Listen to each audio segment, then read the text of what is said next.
आप इनका दमन करना चाहते हो, युवाओं को दबाना चाहते हो। ये कौन सी मोनोपोली है आपकी? ये कौन सा तरीका है आपका? आप में अगर हिम्मत है तो यहाँ के बात करिए युवाओं से। बेरोजगार युवा राजस्थान के कोने कोने से यहाँ पहुंचे और युवाओं की आवाज को दबने नहीं देंगे। जबरदस्ती से युवाओं को भगा के लाठीचार्ज करके गिरफ्तार करने की बात कर रहे हैं। राजस्थान सरकार क्या इतनी डरपोक है, इतनी कमजोर है जो युवाओं की आवाज को दबाने का कार्य कर रही है? नहीं, आप इस प्रकार से कैसे ले जा सकते हो?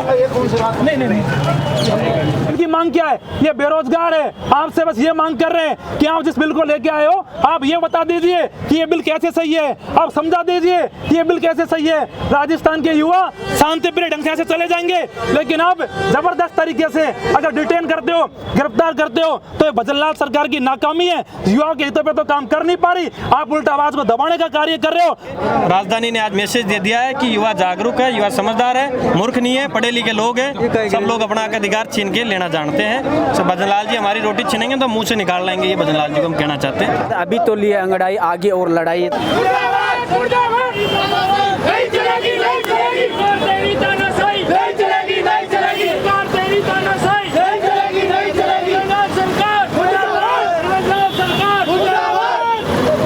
मैं सरकार से फिर कह रहा हूँ, ये आज की गिरफ्तारी बरसों याद आएगी, खून के आंसू रुलाएगी। मनोज मीणा को गिरफ्तार कर रहे हो आप।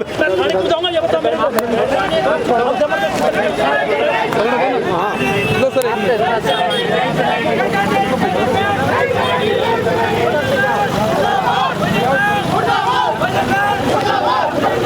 कि महिलाओं को अगर आपको प्रतिनिधित्व देना है तो आप विधानसभा लोकसभा में दो।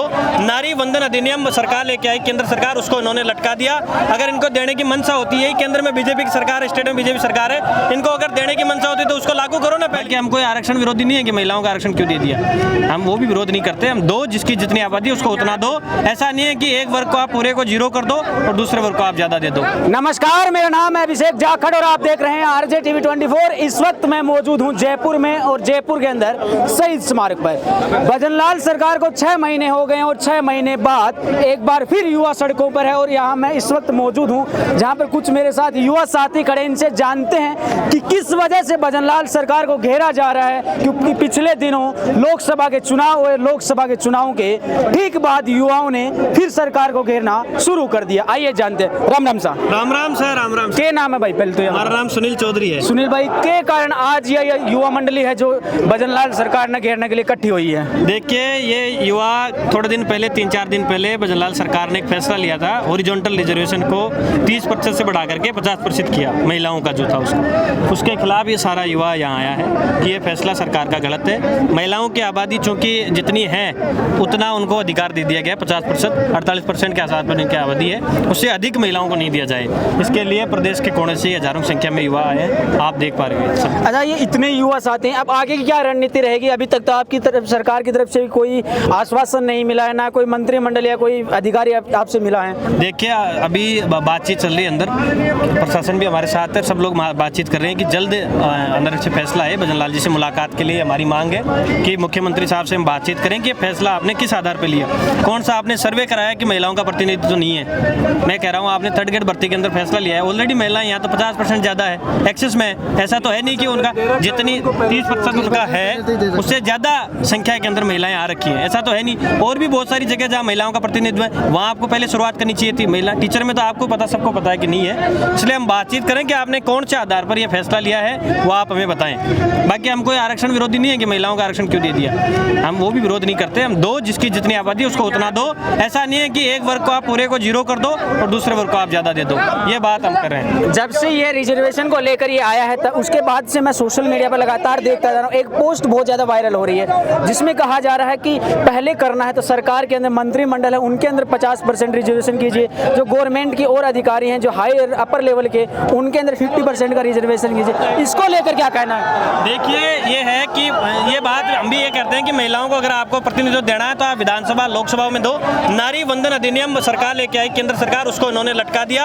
अगर इनको देने की मंशा होती है, केंद्र में बीजेपी की सरकार है, स्टेट में बीजेपी सरकार है, इनको अगर देने की मंशा होती है तो उसको लागू करो ना। पहले आप उसको क्यों क्यों 29 पे डाल रहे हो? अभी उसको लागू करो, शुरुआत करो।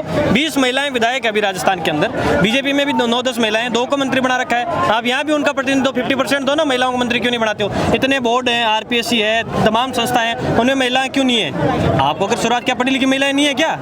क्यों?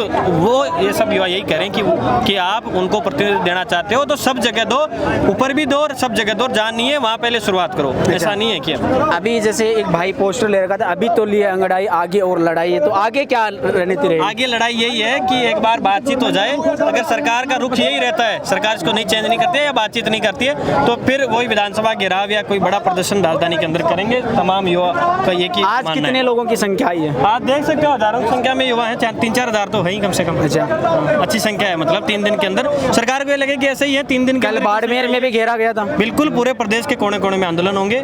राजधानी ने आज मैसेज दे दिया है कि युवा जागरूक है, युवा समझदार है, मूर्ख नहीं है, पढ़े लिखे लोग हैं, सब लोग अपना अधिकार छीन के लेना जानते हैं। सब भजनलाल जी हमारी रोटी छीनेंगे तो मुंह से निकाल लाएंगे, ये भजनलाल जी को हम कहना चाहते हैं कि ये आपकी चलेगी नहीं दादागिरी से। बातचीत करके आपको क्या कहना है? आप भी यहाँ आए हो? हम यहाँ से बूंदी जिला से हैं और मैं कहना चाहता हूँ कि आज जो महिला 50% किया गया है और विभाग में करे, जैसे विधानसभा में पास करे, राज्यसभा में पास करे, महिला में 15-12% आर्मी वाला है, विकलांगा वाला है, तो पुरुषों के लिए सामान्य तो कम से कम 20% बचता है। तो इसमें 20 में से भी कोई महिला होती है, पढ़ने में होशियार होती है तो 10% की खा जाती है, उसके बाद में 10% बचता है। तो पुरुषों को ले क्या बचा फिर?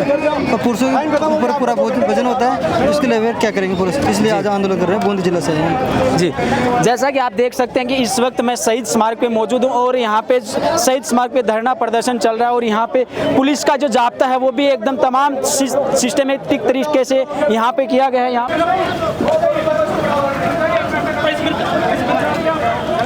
कर रहे हो जो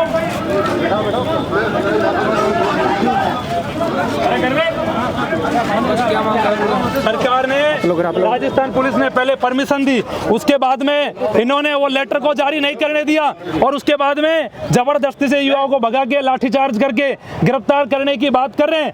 राजस्थान सरकार क्या इतनी डरपोक है, इतनी कमजोर है जो युवाओं की आवाज को दबाने का कार्य कर रही है? माननीय मुख्यमंत्री जी, ये राजस्थान का युवा है, अगर ये उल्टा पड़ गया तो आपको जवाब देना भारी पड़ेगा। इस प्रकार से युवाओं के साथ में आप अन्याय नहीं कर सकते, युवाओं के साथ में इस प्रकार से तानाशाही नहीं कर सकते, युवाओं के साथ में इस प्रकार से अधार्मिकता नहीं कर सकते। आप जबरदस्ती हमारे लोगों को यहाँ से भगाया जा रहा है, डिस्पर्स किया जा रहा है। इनकी मांग क्या है? ये बेरोजगार है, आपसे बस ये मांग कर रहे हैं कि आप जिस बिल को लेके आए हो आप ये बता दीजिए कि ये बिल कैसे सही है, आप समझा दीजिए कि ये बिल कैसे सही है। राजस्थान के युवा शांतिप्रिय ढंग से चले जाएंगे, लेकिन अब जबरदस्त तरीके से अगर डिटेन करते हो, गिरफ्तार करते हो तो ये भजनलाल सरकार की नाकामी है। युवाओं के हितों पे तो काम कर नहीं पा रही, आप उल्टा आवाज को दबाने का कार्य कर रहे हो। भजनलाल जी, मैं आपसे कह रहा हूँ, आज शहीद स्मारक पे मनोज मीणा कह रहा है अभी तो 11 सीटें कहाँ की कम हुई है विधानसभा चुनाव में, 200 में से अब 11 भी ले आओ तो मैं राजनीति छोड़ के राजस्थान से चला जाऊंगा।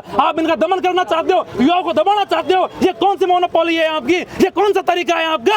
आप में अगर हिम्मत है तो यहाँ की बात करिए युवाओं से। बेरोजगार युवा राजस्थान के कोने कोने से यहाँ पहुंचे और युवाओं की आवाज को दबने नहीं देंगे, कमजोर नहीं पड़ने देंगे। इस प्रकार की तानाशाही लोकतंत्र में बिल्कुल भी बर्दाश्त के योग नहीं है। इस प्रकार जबरदस्ती से नहीं, आप इस प्रकार से कैसे ले जा सकते हो? नहीं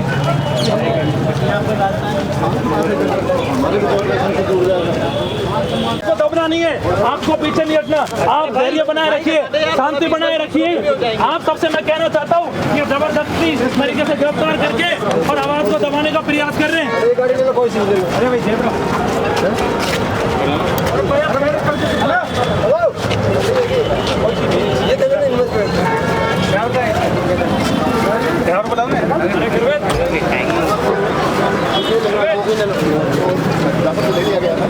नहीं लिया, कोई ज्ञापन नहीं लिया, कोई भजनलाल सरकार की हठधर्मिता है। जबरदस्ती तरीके से गिरफ्तार किया जा रहा है, डिटेन किया जा रहा है। मैं सरकार से फिर कह रहा हूँ, ये आज की गिरफ्तारी बरसों याद आएगी, खून के आंसू रुलाएगी। मनोज मीणा को गिरफ्तार कर रहे हो आप, राजस्थान के बेरोजगार युवाओं की आवाजों में, राजस्थान के 40 लाख बेरोजगार युवा मेरे से जुड़े हुए हैं। आप अगर वोट बैंक की राजनीति कर रहे हो तो फिर आपको राजनीति की समझ नहीं है, आप बेरोजगारों के साथ में अन्याय कर रहे हो। मुझे गिरफ्तार करके आप राजस्थान के बेरोजगार युवाओं की आवाज को दबाने का कार्य कर रहे हो। माननीय मुख्यमंत्री जी, आप ये बिल्कुल ठीक नहीं कर रहे। आप ठीक है, रख लीजिए, मुझे गिरफ्तार कर लीजिए, जितने दिन मुझे गिरफ्तार रखोगे आपको जवाब देना भारी पड़ जाएगा।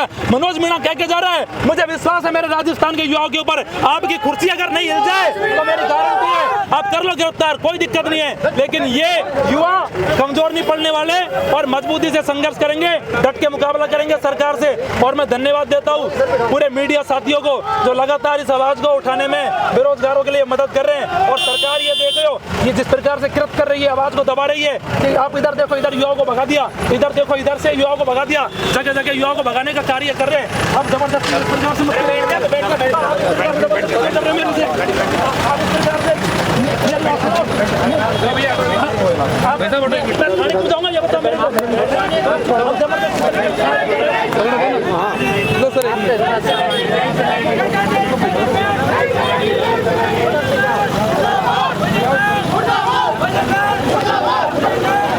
दिखना दिलचस्प होगा कि जो ये युवाओं ने अंगड़ाई लिया है, अभी एक किशोर करवट लेती है। लेकिन आप जुड़े रहिए आरजे टीवी 24 पर, फिर मिलते हैं किसी ना किसी नए वीडियो में। तब तक के लिए मुझे दीजिए इजाजत। नमस्कार, राम नाम साहब।